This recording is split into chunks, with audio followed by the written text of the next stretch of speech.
mau ngasih, bahkan masih ngoreksi ibadah orang. Rasulullah pemabok sama Rasulullah dibela, bukan membela maboknya, tapi membela manusianya. Ini yang diajarkan oleh Rasulullah, rasa tawadu dan persangkaan baik terhadap orang lain, yang mungkin seperti yang dinyanyikan tadi oleh beliau, sudah cukup jahiliyah sekarang itu kita. Nggak usah orang yang jauh dari pesantren, orang yang seperti saya sendiri yang pakai sarung kesehariannya, pakai kopiah kesehariannya, kotor hatinya, suka sekali menjudge orang lain, suka sekali menilai merendahkan orang lain. Saya teringat pada salah satu kisah seorang ulama namanya Imam Muhammad Al-Ghazali Al-Misri. Suatu ketika beliau ketemu dengan pemabok. Oleh beliau dinasehatin, kamu kapan mau tobat? Nggak malu apa mabok terus? Orang itu bilang, wahai Syekh, doakan saya semoga bisa berhenti. Dengan keadaan matanya berkaca-kaca. Syekh itu berpaling. Setelah berpaling, Imam Muhammad Al-Ghazali itu berpikir, orang tadi berbuat dosa, tapi dia punya penyesalan. Buktinya air matanya berkaca-kaca. Bahkan dia meminta bantuanku untuk mendoakan. Sedangkan saya pulang dari pengajian, mungkin lebih mabuk daripada dia. Tapi bukan mabuk dengan miras, karena mungkin saya tidak terlahir di lingkungan yang seperti itu. Kebetulan aja. Tapi saya mabuk tenggelam dalam rasa kekaguman terhadap diri sendiri. Mabuk terhadap merasa diri sendiri udah paling surga. Justru kata Imam Ghazali itu, jangan-jangan saya yang butuh didoakan. Akhirnya dicari orang tadi. Imam Ghazali itu bilang, sebetulnya saya dan kamu ini sama-sama pemabuk. Bedanya kamu mabuk miras, saya mabuk rasa suci. Saya mabuk kekaguman sama diri sendiri. Jadi tolong saya doakan juga. Saya doakan kamu semoga berhenti dari miras. Kamu doakan saya semoga saya berhenti dari rasa suci, rasa sombong, merasa paling surga.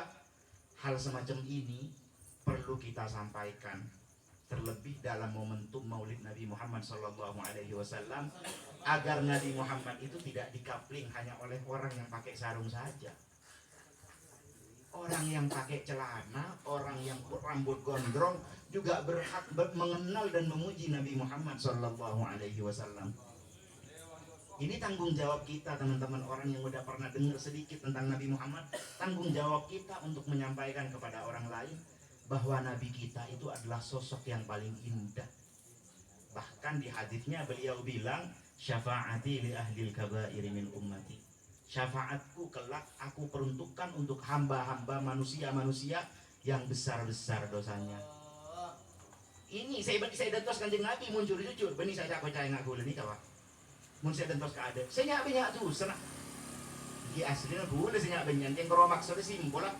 Benih orang sewa tak boleh bisa. Mun saya bela ke ada deki di kanjeng Nabi. Orang situ belum juga dosa. Sini kan enas hadis. Syafaati li ahlil kabairi min ummati.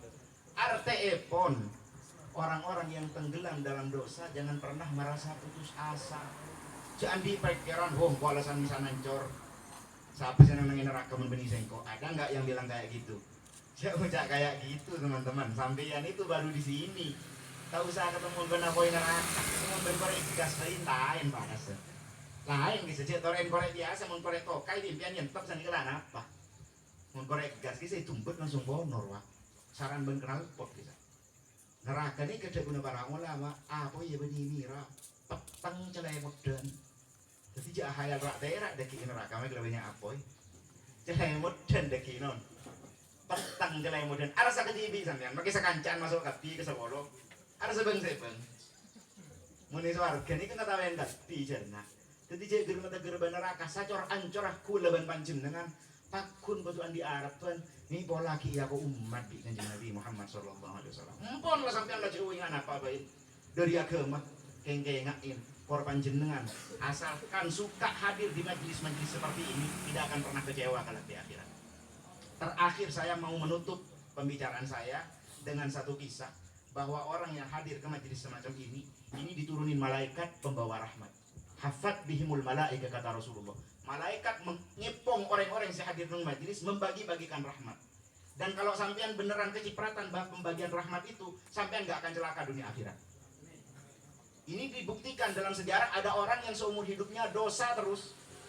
Lela ko ning kapi, nito LPG, keco. Semua susah sanyo wala sanyo. Okay. Mendimi na ring mandi. Lela ko ning kapi ni kan, sa kapi na susah. Sa kapi na maksiat, tingong berpetong kolo wala kay utop kisah. Lata ada ring bini ajeling, bah ngojak kapi ini. Le, mun bedatang cangan sabung nyari sengko ke bedeng kok keluar kota. Mun bedatang cangan mabuk nyari sengko ke bedeng kok keluar kota. Mun bedatang cangan maling nyari sengko ke bedeng kok keluar kota. Abu mak purun na kak. Engkau to buka maksiat dan le, petong 10 tahun kok saya maksiat. Engkau tero ambo teka seminggu. Istirahat. Nih kau niat to bedekao nih aja. Ini tero istirahat. Ambo go seminggu. Lakon karo nangilong kamar abajan. Ngoni jaga nada hari di sini cong selake nih sedang bersujud. Si bini bergumam kontong lan itu sengko seterwa dia laki oleh laki takuan ambo dan terus 70 tahun. Laki sujud iki ngaki. Kok lama sujudnya? Ijagain robu mati tepana sujud, Pak. Ada santri tetangganya ini agak usil. Cantang kiai menureng maksiat maloro iki mate kabeh. Bapak mati sujud. Maani dia rumah cerita nah. Berangkat ke kiai sepuh ini kiainya wali, Pak, usia 80 tahun. Ini kiai ngaku dan nikah mengaku. Ini kiainya kasyaf tembus batinnya. Didatengin sama santri itu, kiai nyuwun pertanyaan. Tetangga saya jadi bajingan selama 70 tahun kok matinya mati sujud. Kata panjenengan kalau orang kebanyakan maksiat matinya mati di maksiat. Ini kok matinya dalam keadaan sujud. Kata kiainya yang kasyaf, kamu tidak tahu wahai anak muda. Sebelum kamu lahir, saya sudah tahu kalau orang itu akan mati sujud. Bahkan saat dia sedang tenggelam dalam kemaksiatannya. Kenapa alasannya? Dia pernah hadir 1 kali di majelis pengajian saya. Saya melihat malaikat pembagi rahmat membagikan rahmat mengenai dia. Sejak saat itu saya tahu sejauh apapun kamu menjauh dari Allah, Allah akan menarik kamu kemudian hari. Ini gunanya kita hadir seperti ini. Teman-teman, humul qaum wa la yashqa bihim jalisuhum, kata Rasulullah. Perkumpulan semacam ini tidak akan pernah mengecewakan dunia akhirat. Meskipun kita tenggelam dalam kemaksiatan, insyaallah lagu doa alam tarik bi rahmatil Gusti Allah taala. Pak tobuk, ampun ki tobuk sing icok tobuk saya asani ke tobuk saya tek modek reng bini tobuk. La tobuk dak kila balik kati. Insyaallah sebelum mati. Kembali insyaallah sebelum mati mungkin sekak dintok saos kenapa saya bisa sampaikan mengenai Nabi Muhammad sallallahu alaihi wasallam. Jangan pernah berkecil hati. Nabi Muhammad tadi untuk milik kita bersama. Sehancur apapun kita umatnya Nabi Muhammad sallallahu alaihi wasallam, perbanyak salawat ke kanjeng Nabi Muhammad karena orang yang paling dekat kelak di akhirat dengan Rasulullah adalah orang yang paling banyak salawatnya. Mungkin hanya itu yang bisa disampaikan. Wassalamualaikum warahmatullahi wabarakatuh.